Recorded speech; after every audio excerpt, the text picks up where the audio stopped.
Hello guys, माझं नाव आहे प्रथमेश प्रदीप पवार। मी तुमच्यासाठी नवीन रेसिपी मूग डाळ पराठा घेऊन आलोय। त्यासोबत आपल्याला बनवायचं आहे भेंडी आणि बटाट्याची भाजी। हे मूग डाळ आहे, पहिला आपण ह्याला धुवून घेऊया। थोडं पाणी घेऊया। डाळ धुण्यासाठी पाणी टाकूया। आता आपण डाळ धुतली आहे। आता आपण कुकर मध्ये टाकूया। यामध्ये आपण हळद आणि थोडं मीठ टाकूया आणि त्याच्यानंतर शिजवायला ठेवूया।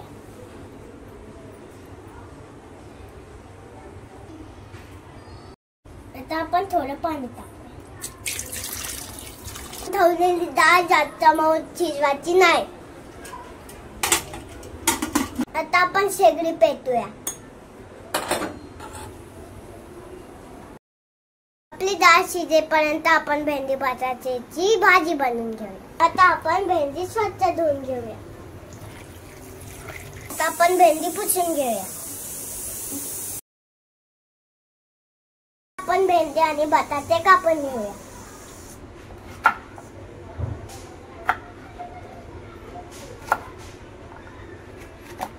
आता आपण बटाटे कापून घेऊया।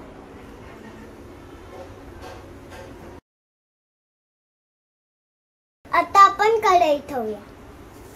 आता आपण थोडं तेल टाकूया। थोडं जिरं टाकूया। त्यात थोडं मिरची टाकूया। आपण कापलेले बटाटे टाकूया। थोडं हळद टाकूया। त्याबरोबर थोडं मीठ पण टाकूया। ते बटाटे शिजवून घेऊया।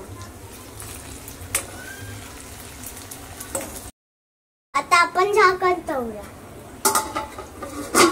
आपले बटाटे शिजले, त्याच्यामध्ये आपण भेंडी टाकूया।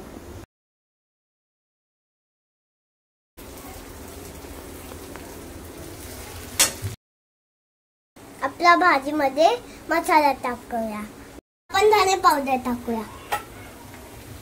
मसाला टाकूया। थोडं चिली फ्लेक्स टाकूया। आता थोडी कोथिंबीर टाकूया। भाजी आणि मसाले एकत्र करूया। आता आपली भाजी बनली। आता आपण त्याच्यामध्ये थोडं लिंबू टाकूया। भाजी बनेपर्यंत आपण गव्हाचं पीठ मळून घेऊया। पिठामध्ये थोडंसं मीठ टाकूया।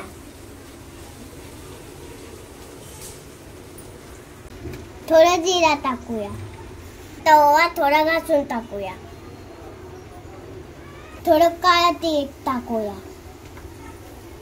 थोडंसं हिंग टाकूया। एक चमचा तेल टाकूया। आता आपण मिक्स करूया।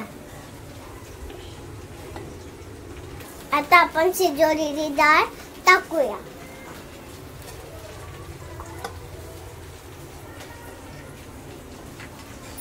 पीठ जरा आपण घट्ट मळून घेऊया।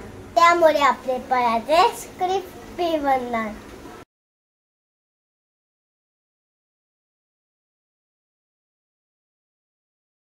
आपल्याला पराठे बनवायचे, त्यासाठी आपण तवा ठेवूया।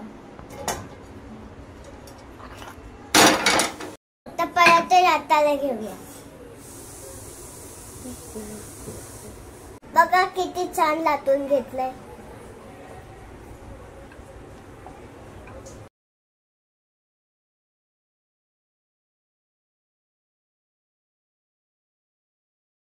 हॅलो गाईज, आजची डिश आपली तयार झाली। तर हे बघा।